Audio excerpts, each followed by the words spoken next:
Hi everybody, welcome to our next update. I thought it'd be appropriate, given that it's so cold and wet out there, that we take you to some warmer climes in this story. And I've invited Lesley Patterson to give us a little bit of an insight into her scuba diving, which I know not a lot of us have done or enjoyed or experienced. So I thought we can take our minds off to some warmer weather. So Lesley, thanks for joining us. How did you get into scuba diving? I got into scuba diving when I met a man who was a diving enthusiast.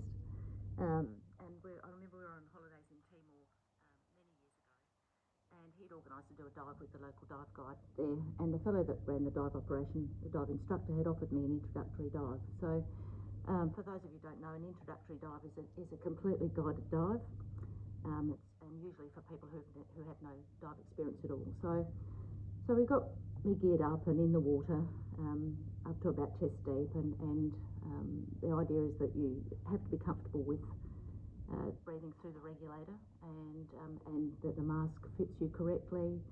And he also taught me how to clear the water from my mask should it flood while I was diving. And I was okay with that. So he took me by the arm and took control of my buoyancy vest, and we did a very shallow dive, 5 to 10 metres for about 30 minutes, and it was lovely.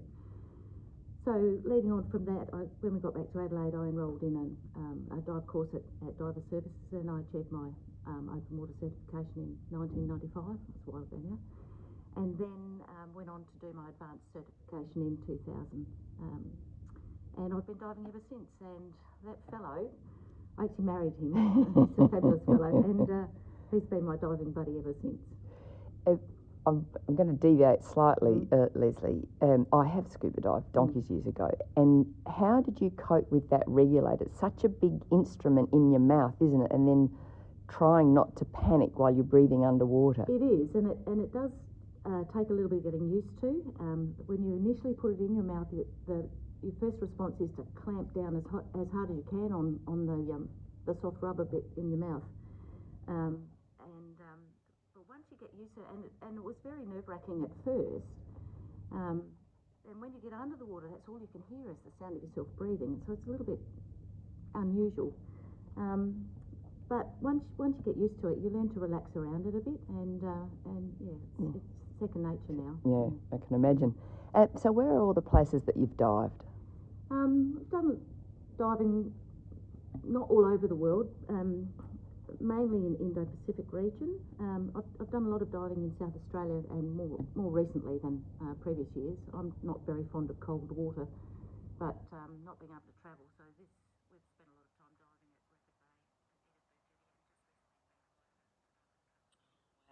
Great That's experience. Very special. I'd recommend anyone to do that. Whaler dive shop supply you with all the gear, and you can snorkel with them because they're very shallow, very shallow. And I've dived the Great Barrier Reef a couple of times, and most of our diving's been in the Philippines, Indonesia, Papua New Guinea, or the Solomons, an area that's called the Coral Triangle. Oh.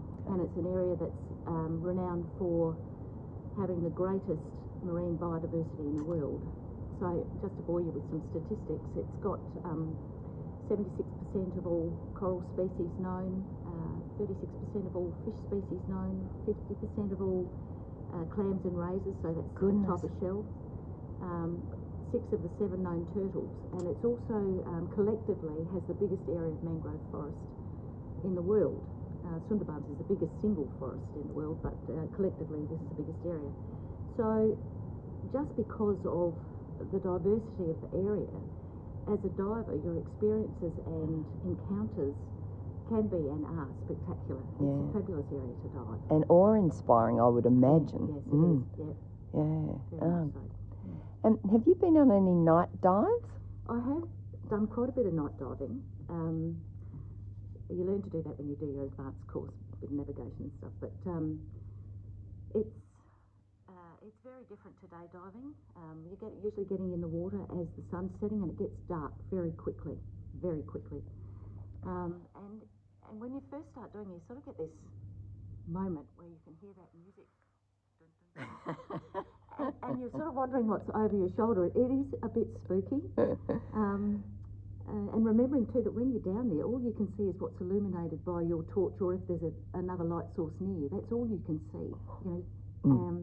So very important to dive with a spare torch, because your primary torch, and very important to dive with a very good torch that illuminates a lot and is quite strong. But night diving is very different today. Diving in that the fish retreat into the reef, into protection of the reef, and other things come out to play and feed. So you often see big eels out hunting, lots of octopus,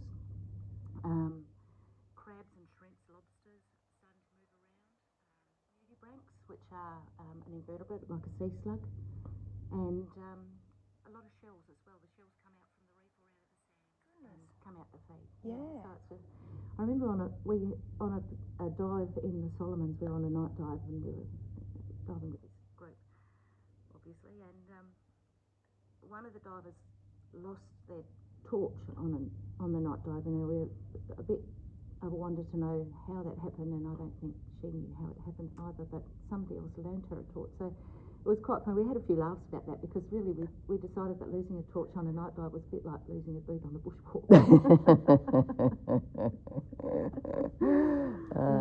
What's been your deepest dive, and describe what you need to go through in that? Oh, well, generally I don't do deep dives. When we're away, we're often doing 4 and 5 dives a day. So That's a lot. Yeah, it is a lot. And all the best stuff is usually at 20 metres and up. So the best colour and fish and critters on the reef. But I will go deeper if there's something special to see. Often pygmy seahorses are much deeper than that. Wow. Or you'll see special shrimp. The Coleman shrimp is often deeper than that. But I remember doing my deepest dive, and I remember it vividly, was in the Solomon Islands, and it was to be in a lava tube. Rock. So we dived down to the seabed, descended to the seabed, and that was at about 10 metres. And it was sandy bottom, rock, coral, fish everywhere. But there was a hole in the seabed, and it was about 1.5 to 2 metres in diameter. And that was the start of the lava tube. So we all sort of went down, descended feet first, and it opened up into a cavern that had lobsters in it at about 38 metres. Okay. And then we swam through that a little bit, and it opened up into a sheer wall and out into the open ocean at 40 metres. So you can imagine at that sort of depth, the amount of time you've got at the bottom of the dive or at the deepest part of the dive, it's not very long. It's only about 10 or 11 minutes. Oh, okay. And that's so, if you stay longer, then you have to think about doing some decompression stops on the way up. And I was quite a new diver at that stage, so we decided just to stay within our dive limits. So we just slowly ascent up that made a slow ascent up the wall, looking at whatever was there.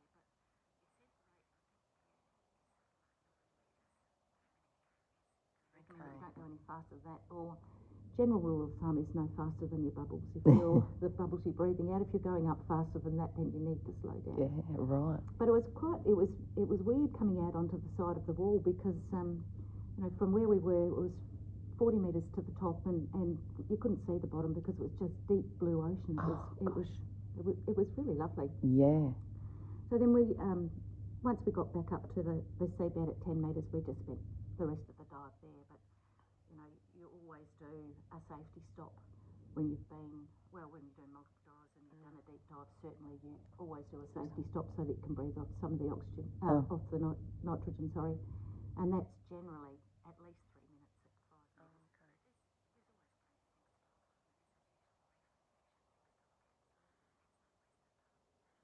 Where did it feel going down the lava tube feet first rather than, seeing where you're going? Yeah, well, you can't really go down face first. It's just too.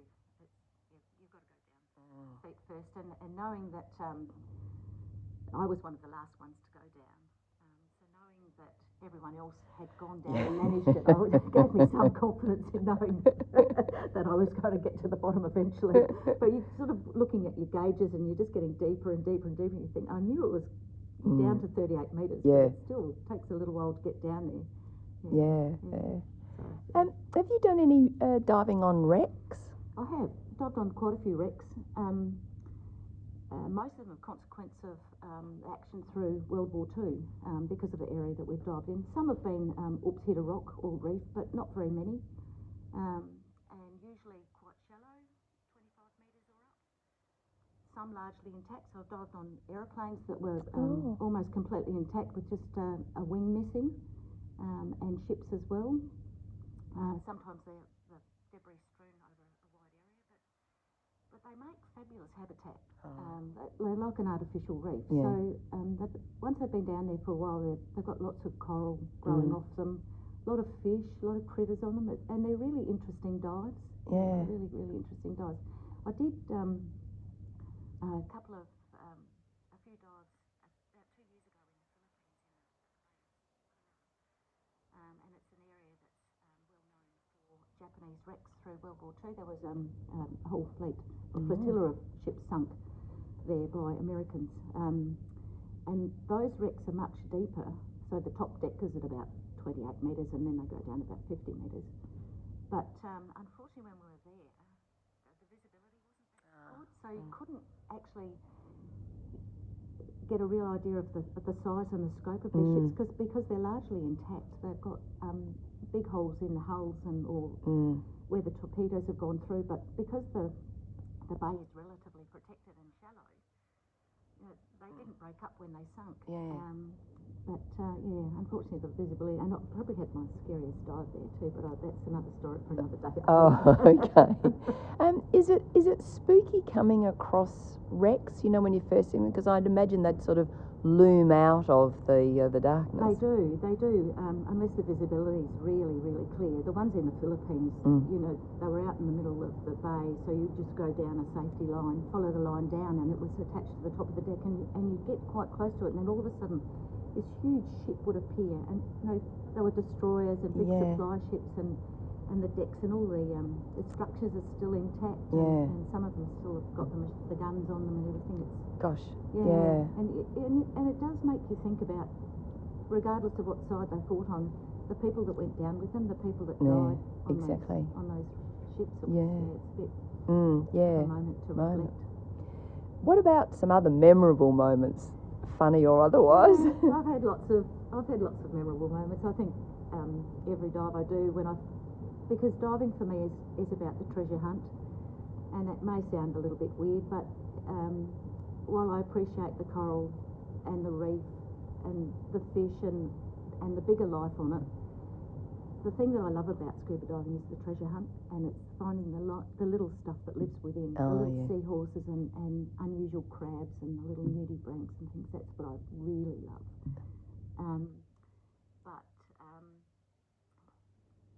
I think that the first trip that we did to the Solomon Islands will stay with me forever.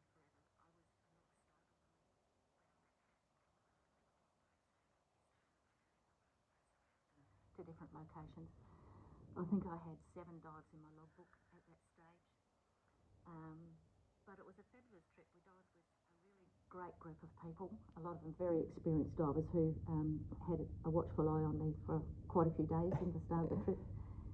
But the remoteness of the locations and the destinations, and we did some village visits, and the kids and the people were so welcoming. I'd never experienced that before, that sort of situation. And there were big schools of swirling pelagic fish, and it just, from my memory, I think that the visibility went on forever. It just seemed to go on forever. It was a wonderful trip, and I think if I wasn't hooked on scuba diving when I came back. And I think the other thing that really sticks with me too is diving and snorkeling with humpback whales and whale sharks.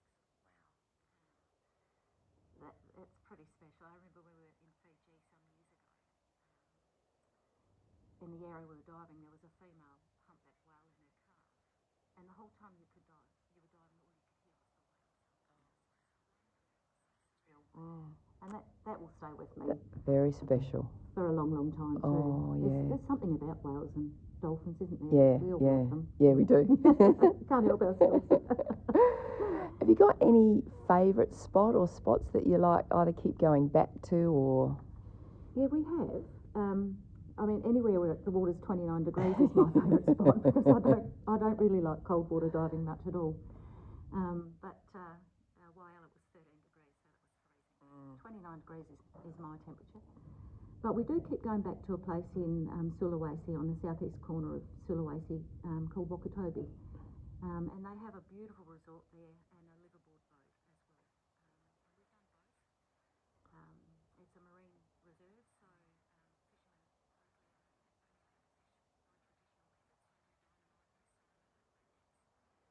and because of that, the fish life is prolific and the reefs are in beautiful condition.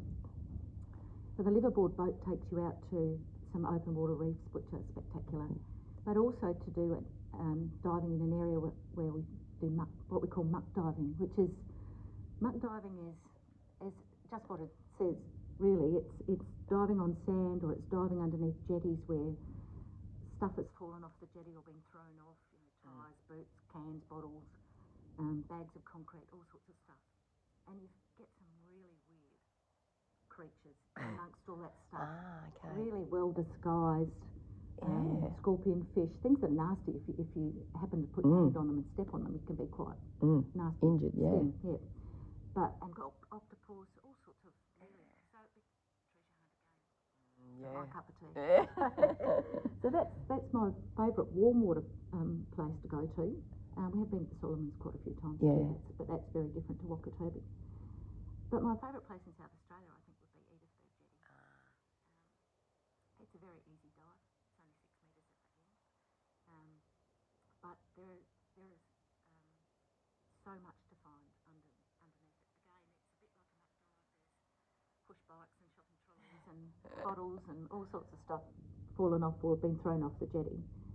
But we see leafy sea dragons on a regular basis, little seahorses, lots of little blue-ringed octopus. And they're absolutely very beautiful to see them in the water, bright blue. And lots of weird and strange-looking fish. It's a really good treasure hunt again. For me. They're probably my most favourite spots. Fantastic. So where to next? Well, COVID has sort of clipped our fins a bit, hasn't it? We're not really sure when we're going to be able to travel again, but we do have 3 holidays that are on hold still, overseas holidays. We've got a trip to Ahmed, which is on the northwest coast of Bali, organised, and that's supposed to be really good for muck and critters. And another trip to the Solomon Islands and another trip to Wakatobi. There when we can travel. So I think just for the time being we'll enjoy what we have locally and a bit more diving once the water temperatures increase. Bay and Edithburgh Jetty again, I think. Fantastic. Thank you so much for this morning. It's clear that you absolutely love it. I do. And it's taken to us a place where there's warm water and calm. So thanks, Lesley. Thank you. I never have to look for anyone to dive with either. I've got my buddy. Oh, good. Yeah, that's true. Thank you.